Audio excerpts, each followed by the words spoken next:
All right, this is sample number 2. You need 2 pieces of fabric, 9 inches in the lengthwise grain. So I've left the selvages on here so you can see that's lengthwise grain. 6 inches across the crosswise grain. And the first step is just to sew them together with regulation stitch at a 5/8 inch seam allowance. And if you start in just a little bit, make sure you're hanging onto your tail threads so that nothing goes crashing into the bobbin. Put a back stitch at the beginning. Don't watch your needle, watch out here at this 5/8 line on the stitch plate.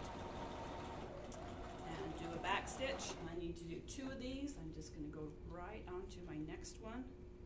Saves time. I worked at a sewing factory. So you just sew right onto the next one.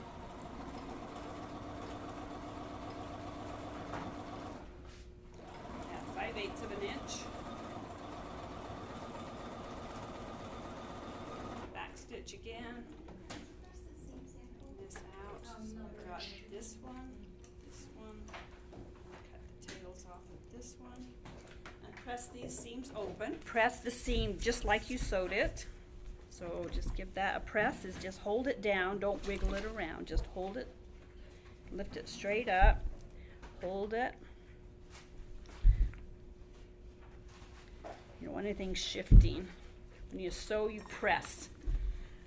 Then, after it's been pressed with the stitches how you sewed it, now you can open it up, fold these out, and press it open.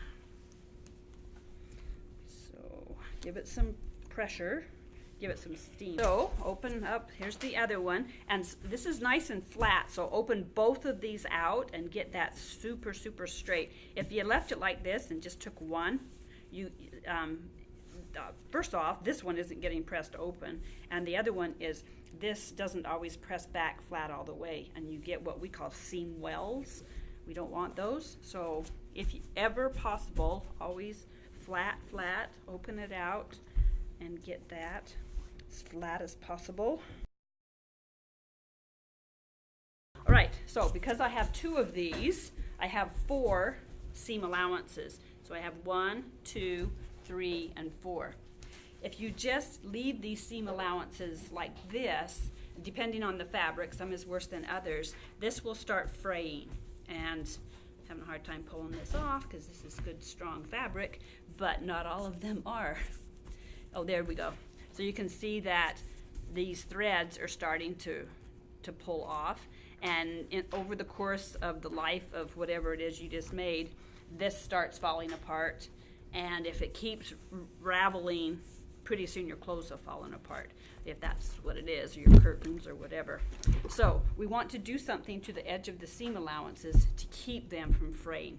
There are a lot of things. We're just going to show you 4 things today. The first one is just to take it over to a serger. So I'll go over to the serger. This is the serger. You haven't had the lesson on the serger yet, but basically all you need to know is the gas pedal's down on the floor, and it has a presser foot and feed dogs, and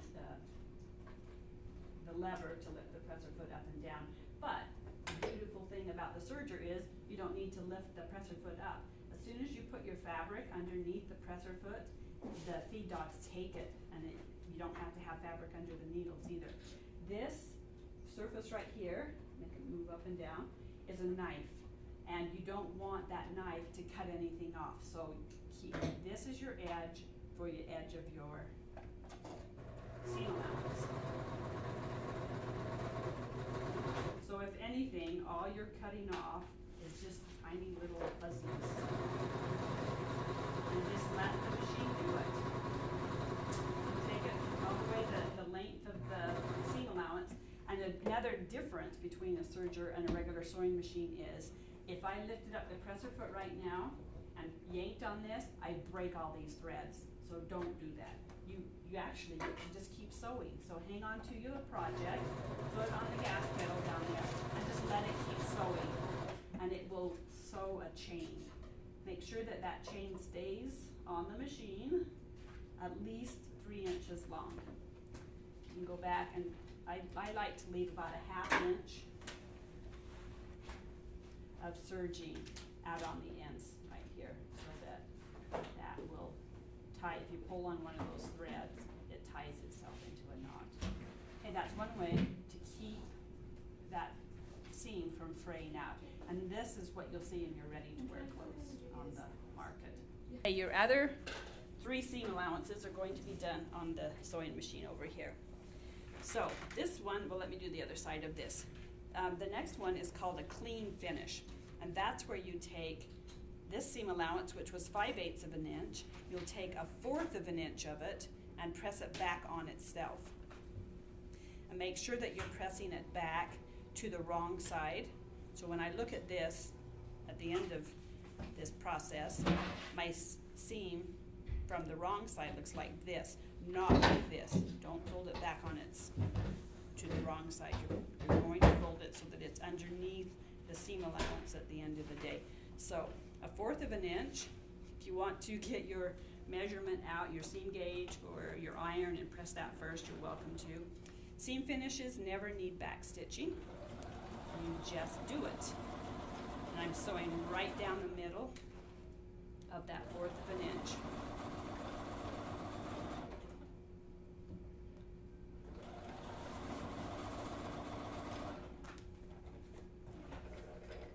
So there's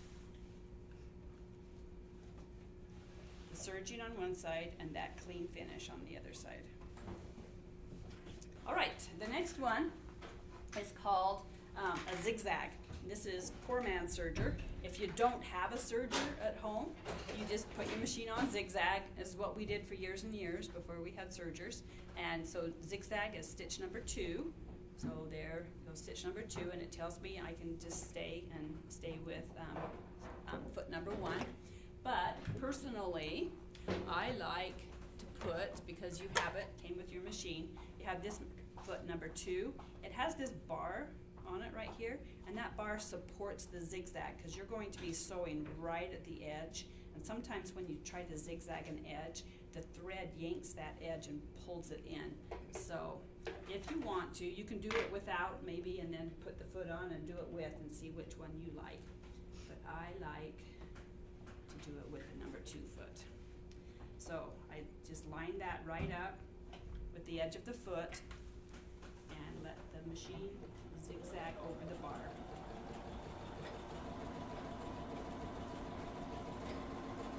So you can see that the edge of my fabric is just going right to the edge of that number 2 foot. And the thread is actually going over that bar and being supported all the way down. So I've just zigzagged. Pretty simple, straightforward. All right, the last seam finish. Go back to my regular foot. It's called Stitch in Pink. So I stitch it at 1/4 of an inch. This little mark right there on the stitch plate right in front of the feed dog is 1/4 of an inch. So it's not very big. Just keep that right there, hang on to your threads, and back to a straight stitch, and just sew down at 1/4 of an inch. This is the stitch part. This is called Stitch in Pink.